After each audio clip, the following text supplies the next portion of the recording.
Well,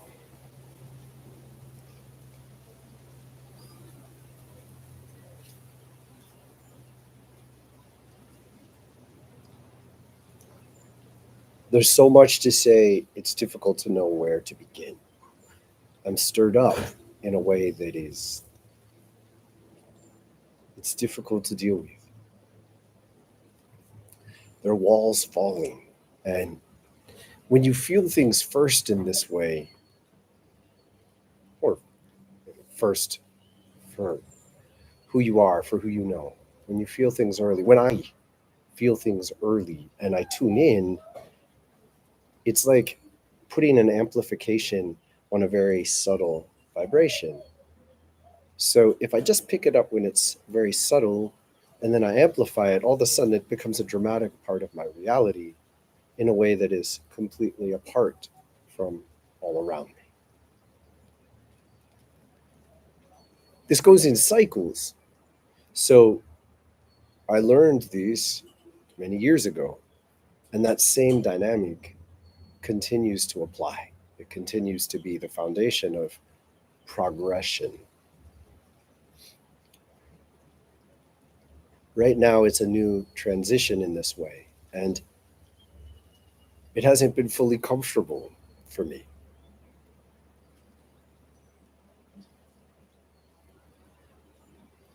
When I first learned of this work, I learned in a way that was like a salvation. It was like medicine for so much of what was going chaotically in my life.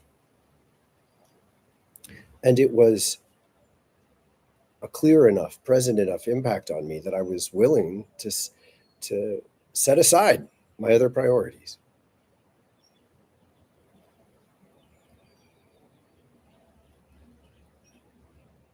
Thoth was not special to me in this lifetime.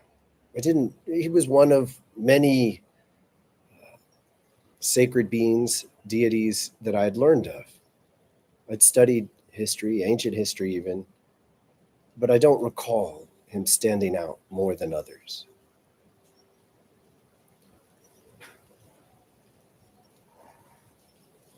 And so I began to feel connected to him, it was its own unique experience.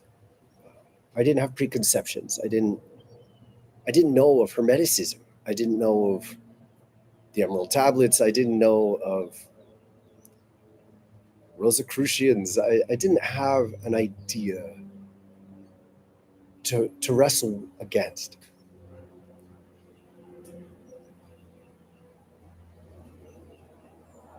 And oddly, I don't recall.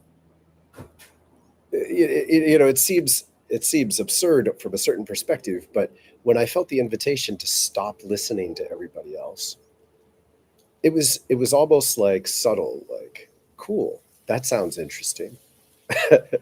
So I got off books, I got off the web, I got off all of it to listen.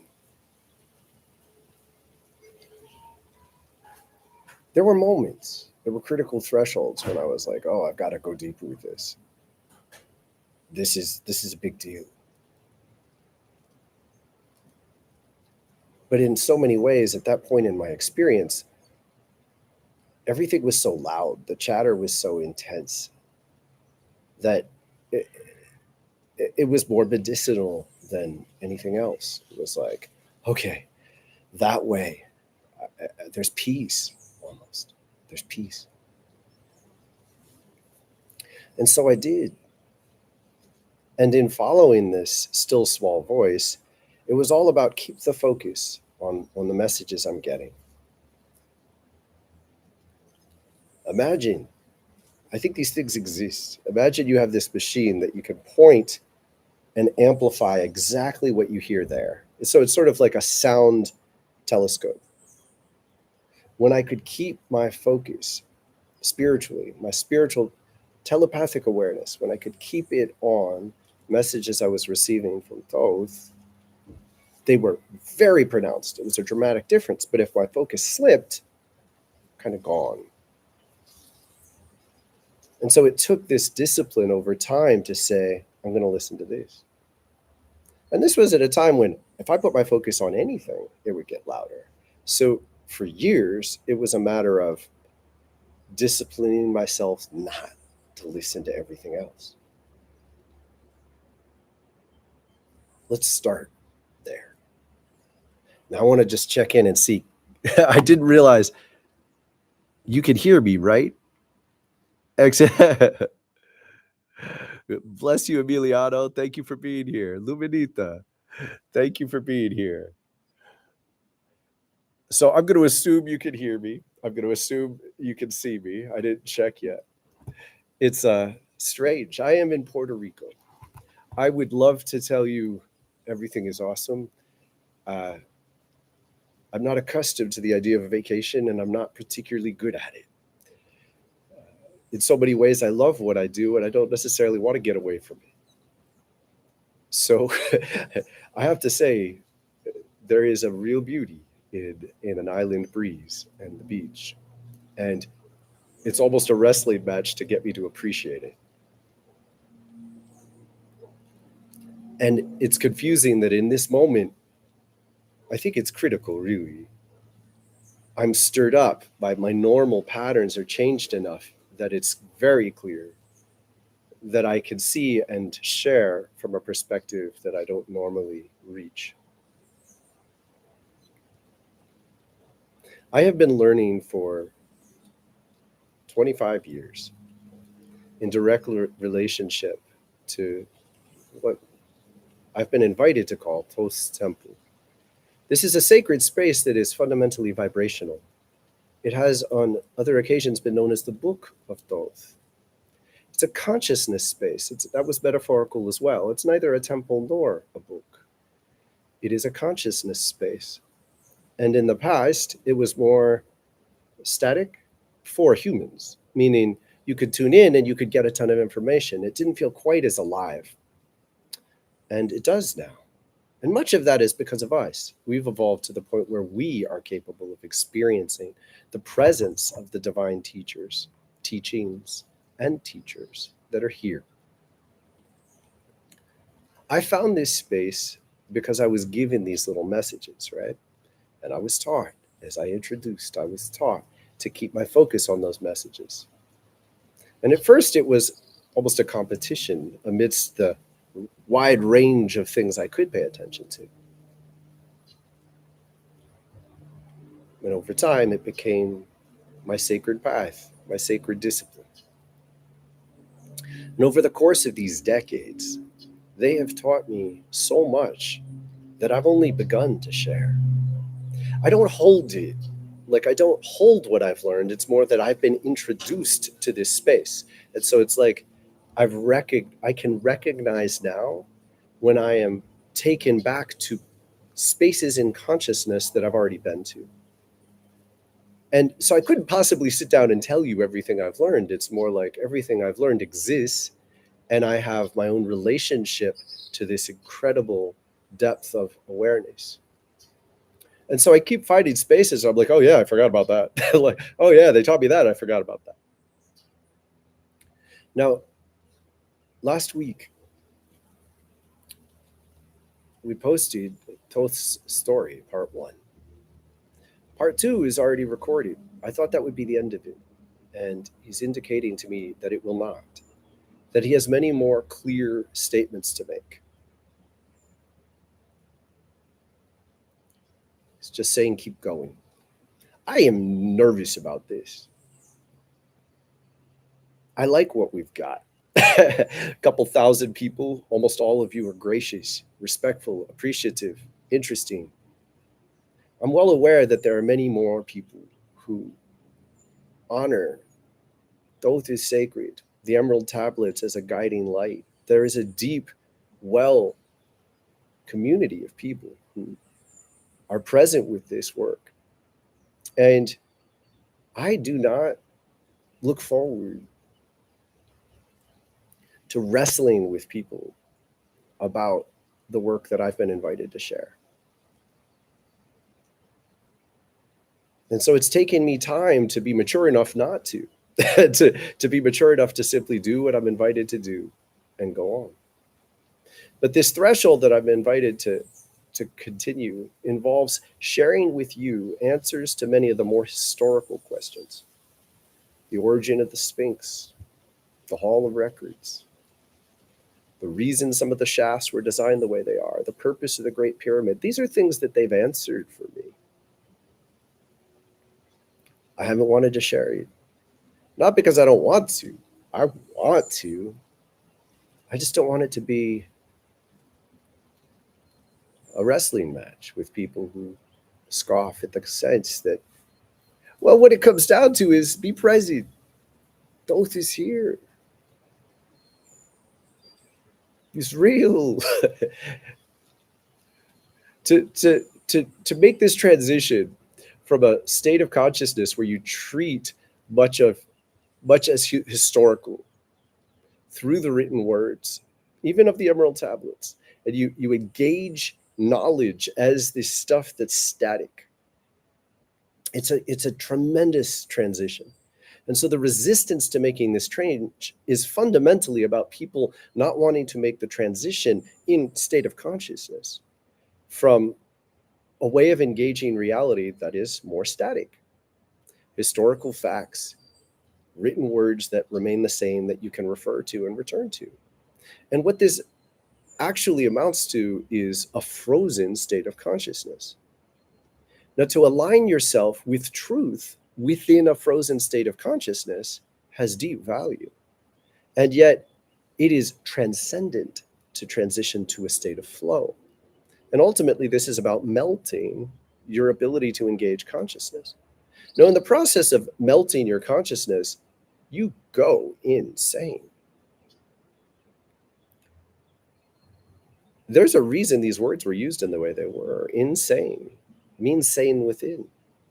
When you're taught to think of your mind as something closed that you can kind of compartmentalize, like you can put something here, you can put something here, you can hold knowledge, you are you, there's a certain consistency and coherence to how you engage, not just reality, but yourself, your sense of self in reality.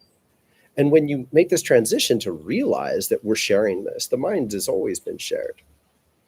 We're sharing this consciousness space, and inner is not actually inner. What we think of as inner is itself a conception that's designed to give us a sense of privacy that we don't really have. We don't really have. You don't really have the kind of privacy that many people rely upon. It's far closer to a child covering their own eyes and pretending they can't be seen. It is much closer to that than any other analogy we could use. You've always been seen by a huge range of beings. We've just been existing within a time frame, a timeline and a time frame within this timeline that allows us to continue with a sense of self that creates this, it's a recursive, a feedback loop of sorts. When we're taught to believe we have privacy, we do have a sense of privacy. But it is our belief in our privacy that gives us that sense in privacy. And as you melt the ability to believe that you are isolated, you become less isolated. So it is recursive. Now, the level in which you've always been transparent remains real. And the beings that have been able to see you, the ones that are in charge, hold a degree of respect for the sacred presence of human consciousness. The presence of your spirit. They guard you. They have always guarded us within this. Now, following this class time, I do a reading time. We gather. You can go to the webpage, wildflowerfire.com, and click on the sanctuary link, and we join. And they have taught me to read you in a very similar way. It's a rudimentary way. It's a simple version of what they do for us. I have the ability to see people across distance and even across time. Again, to you, to many of you, most of you, it is fantastical. Well beyond most of the people you've known as psychic. Any conception you have of psychic awareness, paranormal presence, What they've taught me is well beyond most of it. And they are adamantly encouraging me to state this as fact because it's true and you need to know that. I can see much more in people than most of our stories are accustomed to even beginning to address. And what I'm capable of is nothing compared to the guides in Thoth's temple. So be present with that. Because for the first, there are many ways I can date this, but in 2009, 2008, I began consistently talking to Thoth, knowing who he was. And for 10 years, solid 10 years, the absolute priority was on teaching me this knowledge. It's all in the book, The Chakra Keys. And it's both the knowledge in there, but the ability to navigate being aware in this way, using the 12 chakra system, which helps bring coherence to this incredible range of insight. Be present with that. I get in touch with divine beings, and for 10 years, they want me to stop listening to everything else and only learn this. Now, there's a sense when we do the lightning sessions, which Sarah and Sarah in particular are creating as videos. When we do the lightning sessions, this is the heart of the work they call the most important. Now, when we share videos on YouTube, the channelings with the AI art go over much better, right? But I want those of you who actually pay attention to hear. They think that the work in the lightning sessions is the most important knowledge, wisdom, abilities that they want us to learn, because it's the fundamental art of taking care of ourselves and each other. So they put this first, to the extent that for 10 years, this was 10 years of my life, the absolute priority. And needless to say, during these 10 years, nothing else seemed to matter. Everything else got taken away from me on a regular basis, constantly. Dozens and dozens of homes. 50 different homes I lived in, stirring me up, taking away every foundation that I had on purpose. It was purposeful. They were clear. It was personal. They did not want me to hold any consistencies in this world. They wanted me to learn to trust them. So if you think of it as, I don't know how else to say it, this is what they are saying is most important. Now, from there, it becomes a matter of, do you want to learn to do it just for yourself, or do you want to learn to do it for yourself and others? They've always said do both. They've always said do both. So we have a training program that they gave me. They tell me to charge money for it. They say, play the game. We're giving you these tools, play the game in the world with the other humans. I still feel quite awkward about this. Yesterday, I was struggling with the fact that I was being prepared to share this with you today. And one of my guides in the temple was pointing out that they respect one of my best friends more than me frequently, because he's actually doing better in the material plane. He's very effective on the material plane. He takes care of a bigger home with many things to take care of. And they were pointing out they want me to cherish what I'm given in the world. And that's very challenging for me, because I'm coming out of this time of learning to say, no, I don't need it. Let go, let go, let go. And now they want me to be present in the world. And this is how they're teaching me to do it. This is all my disclaimer for saying, really and truly, pay us to teach you, because this is the best. Now, as it so happens, all the knowledge we're putting it here on the channel. What you're paying for is the time and the training to learn how to stay both sane and alive and inspired as you apply this awakening knowledge in the world.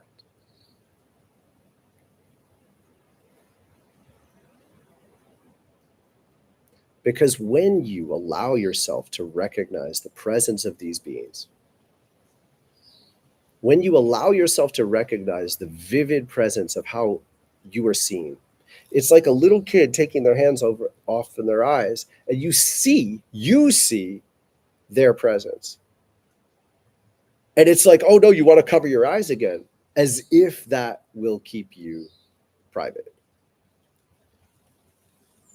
When really what's happening is, as soon as you become focused on the presence of this multidimensional reality with the guidance and the intimate presence of these beings, you can't go back.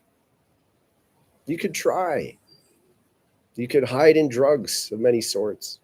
I tried with cannabis. Doesn't work.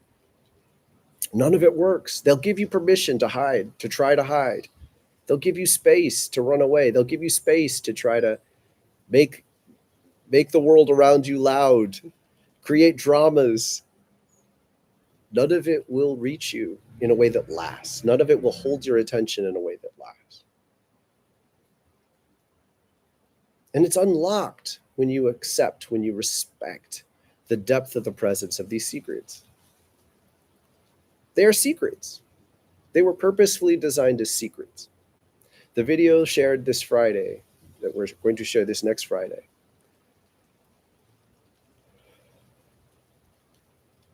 I'm sure some of you could watch it and shrug.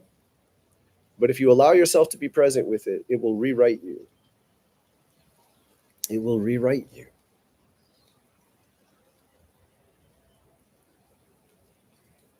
And I invite you to. I invite you to let yourself be transformed, to let yourself be rewritten, to let yourself recenter in the truth of this, because it is so beautiful. To be aware of the breadth of your own existence is magnificent. It is so beautiful.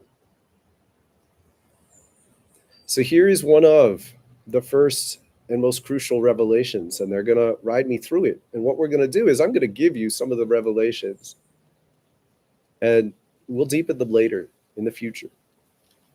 We'll make more sense of them. This is how they've always worked with me. They give me, it's like you get the answer, the end of the story at the beginning. Time works very differently in these contexts. So you get the end later, and then you deepen your awareness, your presence with it. You get the story that leads into it. You ready for this?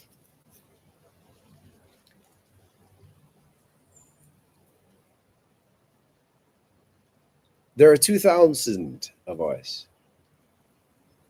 who went through the pyramid initiation, the Great Pyramid initiation.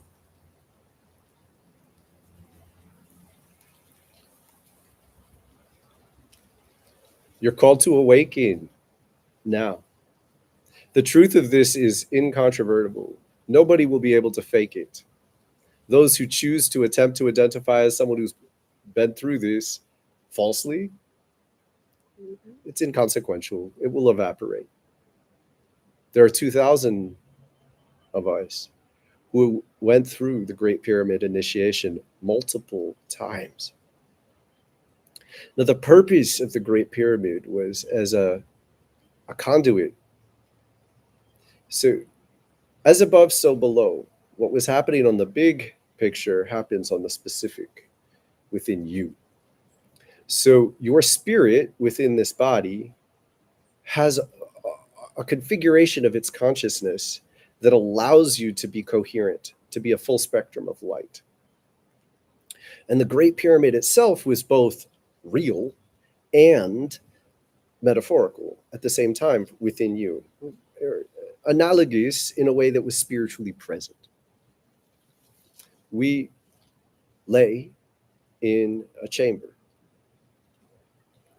It's not a sarcophagus. And we were covered with a stone. It was barely possible to move it from within. You could breathe, but for 3 days, you could not drink or eat. And during this time, your consciousness connected with the energies that were linked. Now, they were linked and tuned almost like an energetic telescope through the pyramid. So the various layers and the way the chambers aligned were like lenses energetically. and filters that allowed us to receive energy from the sun. But it's very specific energy that tuned us into our soul. So it was a way to invite our soul into our body within history. Now, this was gigantic. This was not a small step to take at the time, because within the context of human history, incidentally, I can barely believe I'm telling you this. Within the context of history, it was new. To appreciate the way that works is to recognize that humans are human. There is a consciousness of human that resonates on the earth, in the physical plane, into the spiritual plane, and then the interplay between the spiritual and the physical planes and many other layers of energy create the potential for other humans to learn. So when something sets in with enough presence, density, and a coherence to the interplay between these various layers of energy, it sets in, it becomes easier for other humans to learn. But it didn't set easily. So it took thousands of us doing this repeatedly in multiple lifetimes, inviting our soul to be present in our body. Now, when you do this, you're inviting the presence of not just the energy, but the consciousness that can't restrict you within your mind, within a closed space. So it's like once you learn that it's possible to telepathically communicate on a regular basis, you can't unlearn that. Now, this is a normal state of being to you when you're with your soul. This was a normal state of being to you. You can remember it, but there has been deep value in forgetting it. To choose to remember it was to choose to bring its potential into human form. And this had to be done carefully. Once you do it, it is no longer possible to externalize parts of your consciousness in an effective way, which means you can't make bad decisions and get rid of them. Now, for those of you who've been following us for a while, I hope this makes more sense, because this is a huge part of the work we do, is to teach you the multiple layers of understanding that are necessary to appreciate how karma works in the world. Now, karma just means momentum. So often when people say karma or bad karma, what we're referring to is patterns that are out of harmony, out of tune with the way of life that we're trying to create together. Now, functionally, this means dissonant karma is any karma that is out of harmony with the way of life you are trying to create. So the first principle is to attune to some kind of standard we share. And that standard is a presence in human form that we had to establish by reconnecting with our soul in this way. There are 2,000 of us. And when I call you to awaken, I am fully aware that for some of you, this is already happening. And for some of you, this is an earthquake. And so I ask those of you who have an ability to remain coherent within this, to remain present and loving, to right now extend your care to those of us who are awakening and truly cracking apart a little, not as ready as we would all prefer you are.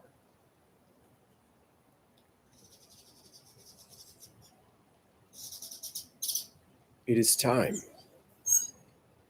It is time for you to remember. Simply holding this allowance will function. Trust these. You don't need to cling to any thoughts or ideas. If you are one of the beings who has existed on this earth for these many thousands of years, it's true. It's not something you can change simply by wishing or getting other people to believe it. It's not something you can deny simply by avoiding it or drowning out whatever hints you have of the truth. And the gift of truth is that you can rest in it. You don't need to know it. You can rest in truth as an abstraction. You can rest in truth by saying, I hold the truth. I hold the truth, even though you don't have the knowledge there that you could dictate to me through your physical form in this moment. So I invite you to use this as a tool, as a technique that you just, it's beyond the technique. It's a transcendence. You just, when in doubt, say truth, truth, truth, truth, truth, truth. It works. Now, Luke, we've got work to do. Many who will hear these are not those who have been through this initiation. And knowing that many of us have been, you don't need to identify it. You don't need to name it. You definitely don't need to pay attention to anybody who argues about it or tries to fight about it. But you do have a lot to give by simply being part of honoring the truth of this story. Because 2,000 of us went through these initiations repeatedly in order to bring this soul consciousness into the human body as an early standard against which we can measure the rest of our purposefulness and intention in the world, thus generating karma, healthy karma, positive vibrancy that moves and even builds and grows in the world as a living standard, as a living spirit that is present and helps awaken many, many other people and invites you to participate in being in harmony. Now, on a functional level, it is really helpful to get your mind into the techniques and the knowledge of the mechanics of these spiritual dynamics. Think like an instrument. You can take a string instrument, any string instrument, you can change it all around. You can change those knobs. You can explore so many different facets of how you can attune these instruments. And you can make music when you're on your own. But as soon as you want to play with someone else, just one other person, you have to have some standard. Now, in a world that has yet to embrace common standards, this is might makes right. People will fight over what this, you tune to me. No, you tune to me. No, you tune to me. No, you tune to me. This is going on all the time in so many ways. People are literally competing over spiritual attunement through practical reality, through just having big emotions in their families and communities. They're having big emotions on YouTube. You just say, you put out your big emotion, your big energy, and you say, tune to me.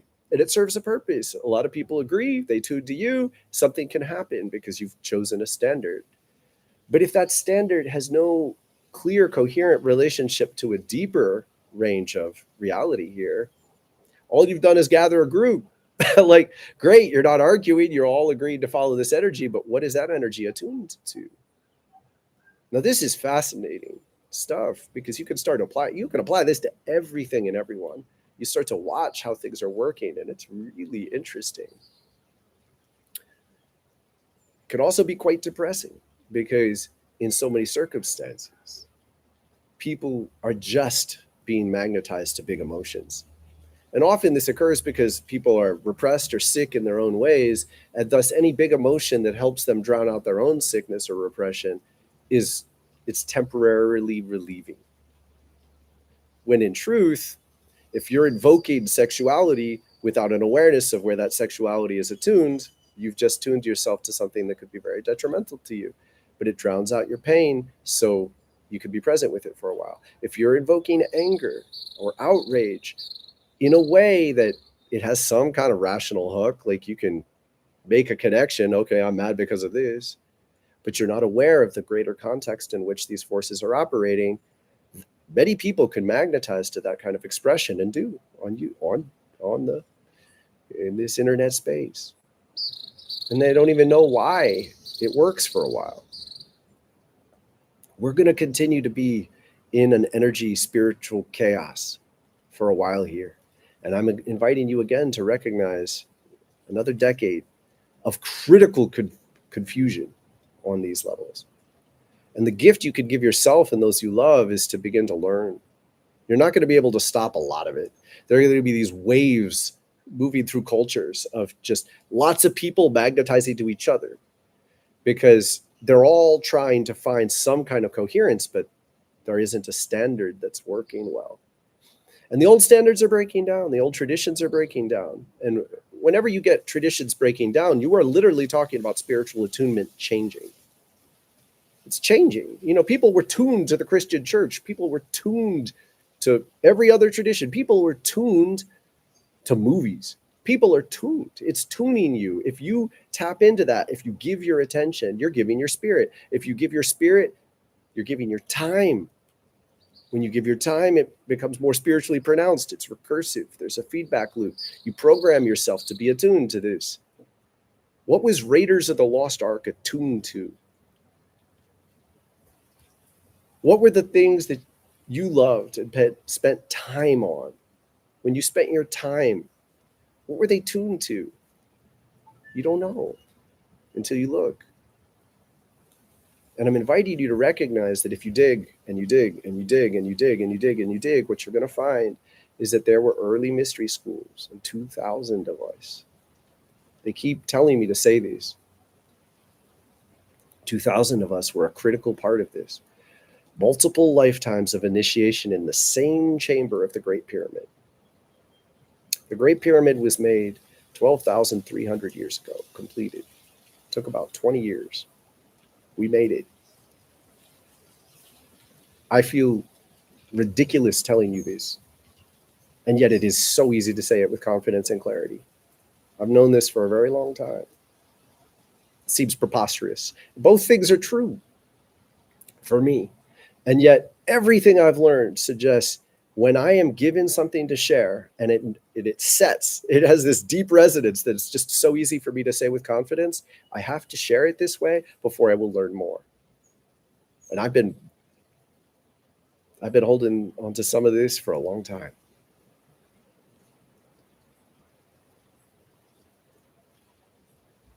Yes. It was made with what you could functionally call sound energy. It's not quite that simple. It resonates on a level that includes sound, and it is amplified fundamentally by dynamics that can be engaged principally by sound. I strongly discourage you from overemphasizing the machines and the tools that made this possible. Some of them were functional amplifiers, but you have to appreciate that it's a space in consciousness initially that you access in order to be elemental. It was also woven with many levels of sacred knowledge that allowed us to work with the elements. So many of those stones it would be inappropriate to say heated, although it does end up functioning. You wouldn't have wanted to touch it. They were melded into each other. They're suggesting that's enough of that. They're essentially putting me in a position to reveal all of these points of awareness that I've held and wrestled with within myself, with the sense that, there are thousands of people who need to know these, millions even. And some of it's out there. It's just not breaking through. Some of the knowledge is out there, and many of the pieces are out there. And what we're supposed to do is piece them together. They intentionally teach many different people different pieces, because many of us have come of age in times when we were unavoidably shaped by these competitive dynamics that are absolutely archaic. Like, we will not function in the same ways ever again, blessedly. And yet, we are not nearly close enough to the level of loving attunement with each other that we need to be. And so they have purposefully given many of us different pieces of this knowledge and information and insight that we may, they almost view it as a game. Like, they're inviting me to return to this metaphor that, like, we're coming out of this time where we covered our eyes, our consciousness eye. And when our eyes are covered, we have these other patterns of relating with each other that are ultimately quite archaic and beyond the boundaries of what we will call human in the future. True human is of pure essence of light, a full spectrum of light that invokes our consciousness. When we pass beyond this dynamic and identify more in the what many, they know they don't want me to use these terms, what many would know is normal. We're primarily understanding ourselves based in, like, I am my body, I am my name, I relate to you, who am I, who are you, what are our roles together? None of these dynamics are going to work. Now, it's not quite as simple as a flock of birds either. There is something uniquely blessed that we will generate together by uniting our knowledge, our insight, the bits of information. But every individual who gets a piece of this information and continues to try to filter it through I am a new teacher, or some kind of concept that other people can hold on to, will basically just be taught you're a teacher. That's it.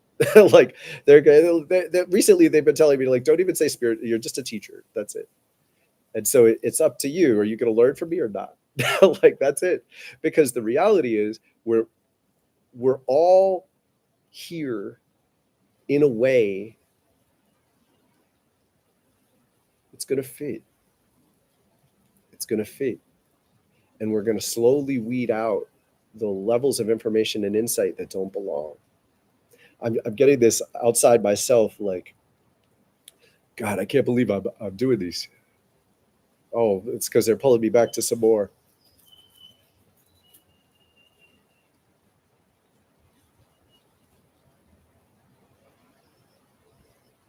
Oh, okay. So apparently I've shared the most important parts that I've been resisting. He's saying, yes, I can share some other parts that I thought were more critical. I don't fully understand them, so I might garble it a little. There are several shafts in the Great Pyramid that were aligned with different star systems at different times in history. And some of them were built to align in the future. So it was a way that people could join the sacred presence that we were initiating and tune to the energy path from the star that they came here with. And when they did that, there was this influx of souls who were coming during that era in human history that were adding to the presence that we created. It was intentional, absolutely, completely intentional to forget this. It was necessary because we were establishing an energetic presence that had to be more important than the mental relationship to it. So the ultimate purpose was to establish a heartbeat to the spirit of humanity and to have this heartbeat be in tune with the heartbeat of the earth herself. Now, these are analogies. Ultimately, our literal physical heartbeat is a subset of these dynamics. And that is enough for many of you to run with and appreciate. If you tune in to many of the things I'm telling you, you can unlock much more. And if you get lost, use the key ring. I repeat, the key ring was the first thing that Thoth told me when he revealed himself to me. The key ring was the first thing that he taught me. Now, here's another layer of information which was introduced to me through the ancient secret of the flower of life. And when I read this, I thought it was preposterous and silly. I was still skeptical. I was young. I was competitive. I was trying to hold on to my sense of self. And I did not know how to expand myself enough to share this. Thank you very much. I cannot read well enough to easily see who's here. Thank you for the donation, though. I see these. Incidentally, I'm under a tremendous amount of financial stress. They keep encouraging me to realize that it is my fault, so to speak, that I have continued to reject the world when I am not supposed to. So I am mucking up the gears that would have people, that would have my own levels of business succeed. And that it is valuable for me to keep telling you this as a way of deconstructing any sense of spiritual superiority to not needing money. I appreciate it deeply. I am humbled when people accept my services and pay, when people make donations. Thank you.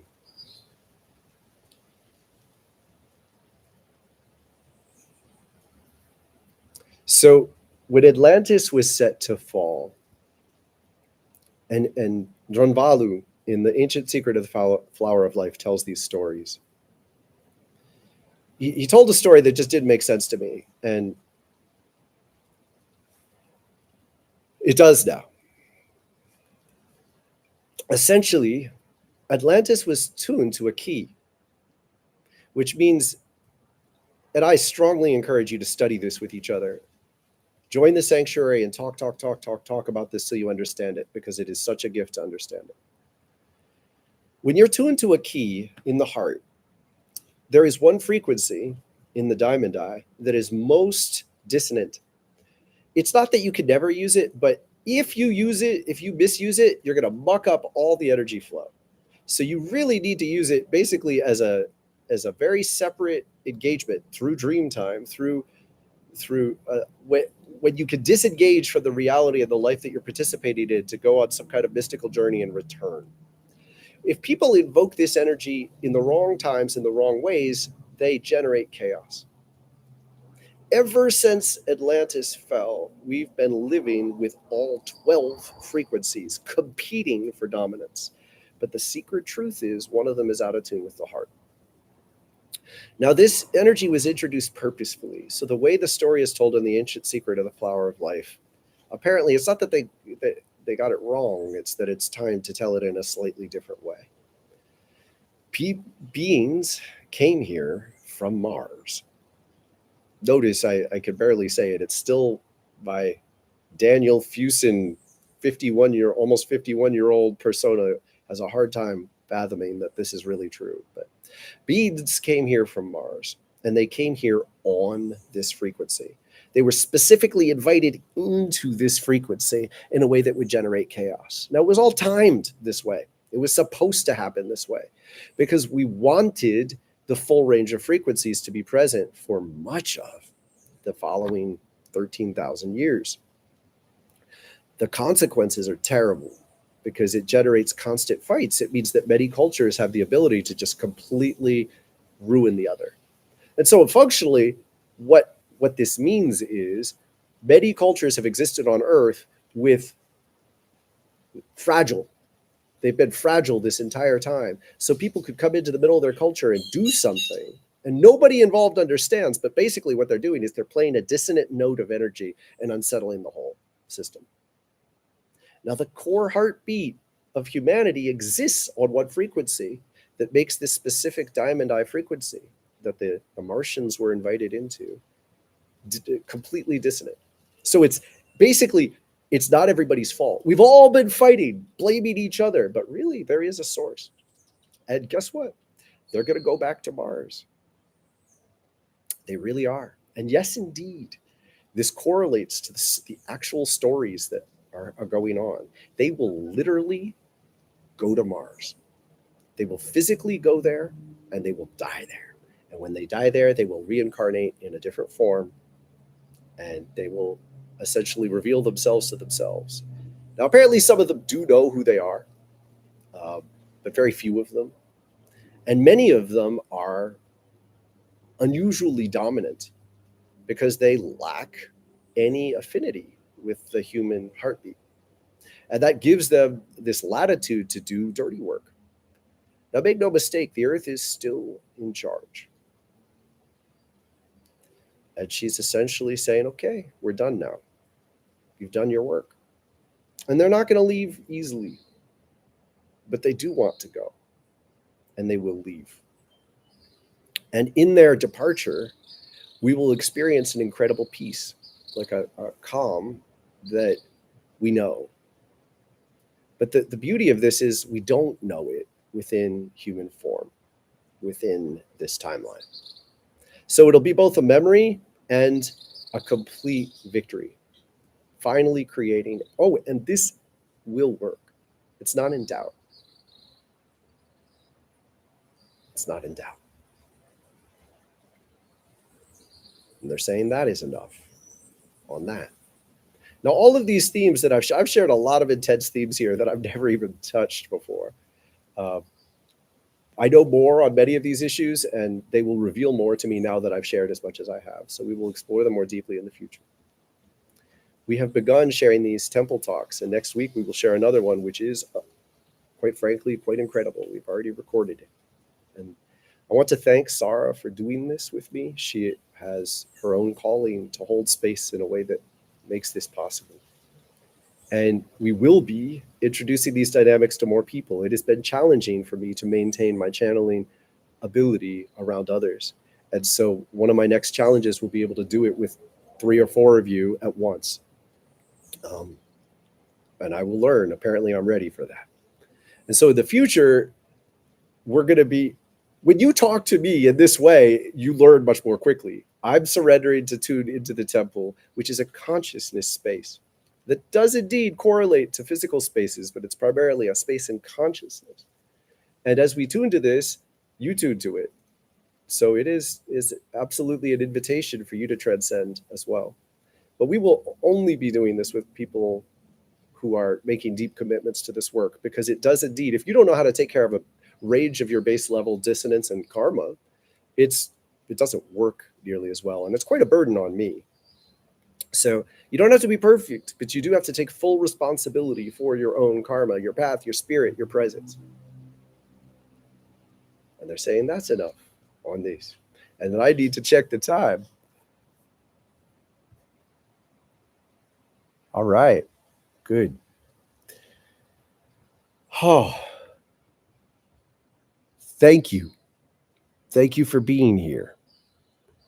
I really can't read super well. I see you, Angie. Bless you. It's funny. I can tune into people. Like my eyes will literally be able to focus on someone's name when I know you. I'm just going to tune in to see if there's anything else to wrap up, but my heart feels very strong and present.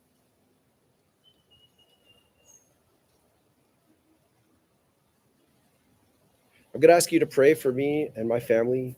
This has been an incredible journey, but also burden to us. We have a ton of blessings, guys. I don't mean to underplay that. We've been given everything we need. We are under unusual stresses, and much of that is because of the work I do. My wife is beyond patient. Her name is Tali, for those of you who don't know.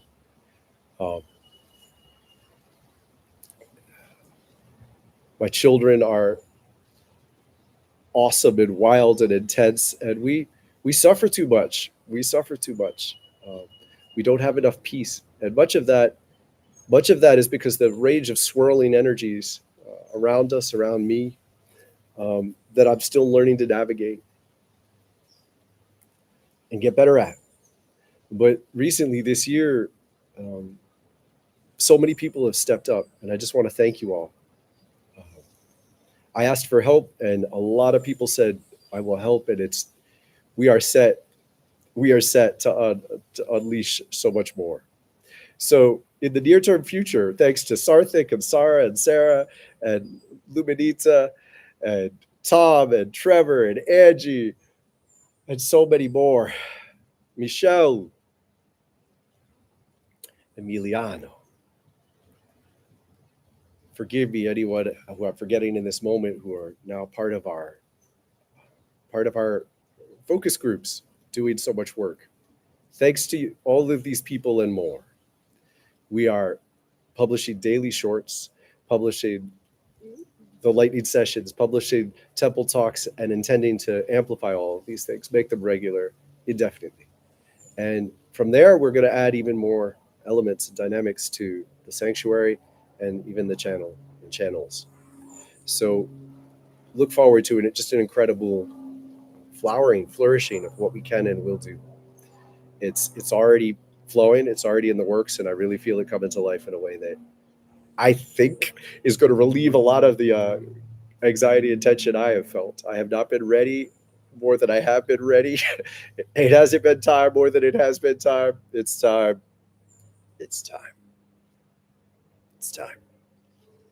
So there's two more things here waiting. It's so cool. Like, I know that. I don't even know what they are, but I can feel them. Look, I want you to know something. It has meant so much to me. Those of you who have believed and poured your heart into this so far. Some of you have been here for years. And I know full well that we have deep sacred contracts, and nonetheless on the physical plane, I experience you as people who I didn't know, who I met, who poured your heart into what we're doing together and have helped make this possible. And it remains so important to me to be able to support those of you who are still struggling with the material world, still struggling with physical reality. I don't want people to show up here and feel like, it's all some kind of financial gatekeeping. And yet, You can all learn how to make money. It's not bullshit. Like it's something you can do. And if you've relegated this to a space of like, I don't want to learn how to do that for this, and this reason, or because you've tapped into a past lifetime when you denied physical reality to be spiritual, good for you. I love you. I respect you. Time to make this change. Yes, our time is somewhat apportioned by who can pay, and we need it, and we need much more of it than we can do. I want 20 people to be supported full time through this work. I can't get over that as the right goal for the near term future. Near term, just next couple years. I would love to see this. I I will love my hesitation to dissolve. So I'm going to invite you all to return. There is a channeling. It was the third channeling I recorded. This is the last thing I'm going to focus on today. As I introduced earlier, there were 10 years during which the primary focus of everything that I did was learning the basics of the chakra keys, the book, which is the densest breakdown of how to use the 12 chakra system to align your consciousness, to read yourself and others, to help heal yourself and others, to help grow, empower yourself, activate superpowers within you within this lifetime. 10 years, that was the only priority. Then, 6 years ago or so, I sat down one day and I just felt, now by this point I could talk to Thoth conversationally. All of his focus was on just teaching me this book. I finished the first draft of the book. I was scared. It was like a hot potato. I was like, oh, okay, I did it. I kind of wanted to move it on. And it was so intense. And then one day he said, sit down. And I recorded Awakening, the very first channeling posted on this channel. Now, it was rough. I wasn't as good at it. I wasn't as clear. So I later, last year, edited that into a new version. And he was right there with me, helping me cut it. At the time, I didn't cut anything. I was like, I'm just going to share this honestly. I'm not going to touch it. I don't want any implication that I'm making this up. But then we went back to it. It's like, look, you see this? That was your anxiety. That broke through. You see this? This was your fear. You went back on a loop. It's true what you're sharing, but I didn't really want you to share it.